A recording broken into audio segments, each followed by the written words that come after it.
इस video को like करें, हमारे चैनल को सब्सक्राइब कर बेल आइकन जरूर। न्यूज मास्टर मोहम्मद रहीम की खास न्यूज। वरणगांव से महामोर्चा जगनभाऊ सोनवणे के साथ पिछले महीने में आरिफ की हत्या हुई थी। इसी विषय पर आज एडीएम ऑफिस पर पहुंचकर कार्यकर्ताओं ने हत्यारे को सजा हुआवे हे निवेदन दिया गया। आरिफच्या आरोपीला फाशी झालीच पाहिजे। हिंदू मुस्लिमांना न्याय मिळालाच पाहिजे। वरणगावच्या हिंदू मुस्लिमांना न्याय मिळालाच पाहिजे। वरणगावच्या हिंदू मुस्लिमांना न्याय मिळालाच पाहिजे। आरिफच्या हत्याकांडाची सीबीआय चौकशी झालीच पाहिजे। आरिफच्या हत्याकांडाची सीबीआय चौकशी झालीच पाहिजे। आरिफच्या मारेकऱ्यांना अटक झालीच पाहिजे। आरिफच्या मारेकऱ्यांना फाशी झालीच पाहिजे। आरिफच्या मारेकऱ्यांची प्रॉपर्टी जप्त झालीच पाहिजे। आम्हाला न्याय मिळाला पाहिजे।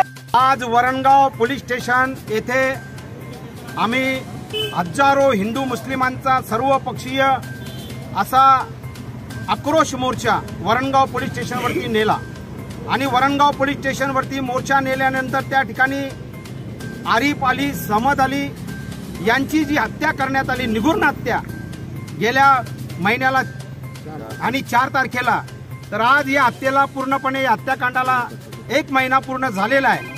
परंतु आतापर्यंत आरोपींना या ठिकाणी अटक करण्यात आलेली आहे। 2 आरोपी त्याच्यामध्ये फरार आहेत आणि या सर्व आरोपींना अटक झाली पाहिजे। त्यांना फासावर लटकवलं गेलं पाहिजे। मेहरबान कोर्टाने त्यांचा जामीन रद्द केला पाहिजे आणि त्यांची प्रॉपर्टी जप्त होऊन त्यांच्या प्रॉपर्टीवरती बुलडोझर चालवलं पाहिजे। त्याचबरोबर त्यांना फाशीची शिक्षा झाली पाहिजे आणि विशेष सरकारी वकील यांची नेमणूक होऊन, उज्ज्वल निकम साहेबांची नेमणूक होऊन फास्ट ट्रॅक कोर्टामध्ये खटला चालला पाहिजे आणि या संपूर्ण घटनेची सीबीआय चौकशी झाली पाहिजे। म्हणून हजारो हिंदू मुस्लिमांनी, आम्ही सर्वांनी त्या ठिकाणी वरणगाव पोलीस स्टेशनला 1.5 तास घेरलं आणि त्या ठिकाणी सांगितलं, ठिय्या मांडला। मोर्चाचा आक्रोश मोर्चा रूपांतर आम्ही ठिय्यामध्ये केलं आणि त्या ठिकाणी मागणी केली की जोपर्यंत आम्हाला लेखी देत नाही, आश्वासन देत नाही, तोपर्यंत आम्ही इथून हटणार नाही। 1.5 तास इथं ठिय्या मांडल्यानंतर आदरणीय डीवायएसपी मुक्ताईनगर शिंदे साहेब त्या ठिकाणी आले।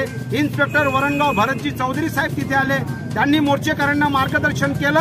आम्हाला त्या ठिकाणी ते आहे त्यांनी आश्वासन दिलं। त्याच्यामुळे त्या ठिकाणी आमचं जे आहे ठिय्या आंदोलन आणि आक्रोश मोर्चा आम्ही 1.5 तासानंतर संपवला। परंतु जोपर्यंत आरोपींना अटक होत नाही, त्यांचा दहशतवाद, आतंकवाद पेक्षाही खतरनाक गुंडागर्दी जी आहे, जी सर्वसामान्य जनतेमध्ये दहशतवाद निर्माण करते वरणगावमध्ये, त्यांचा जोपर्यंत अटक होत नाही, त्यांना पूर्णपणे त्यांच्यावर कठोर शासन होत नाही, तोपर्यंत आमची ही लढाई आम्ही चालू ठेवू। म्हणून आता आदरणीय परांजपे साहेब, जितेंद्रजी पाटील साहेबांसोबत माझं मोबाईलवर बोलणं झालं। त्यांनी सांगितलं, जगनभाऊ तुम्ही या सर्व शिष्टमंडळासोबत। आता परांजपे साहेबांना या मागण्यांचं निवेदन आम्ही सर्व या ठिकाणी देत आहोत आणि या ठिकाणी आमची लढाई जर ही न्याय मिळाला नाही, रेल रोको, जेल भरो, रस्ता रोको मोर्चा आणि वरणगाव ते जळगाव कलेक्टर कचेरीवरती आम्ही लॉंग मार्च नेणार आहोत। धन्यवाद।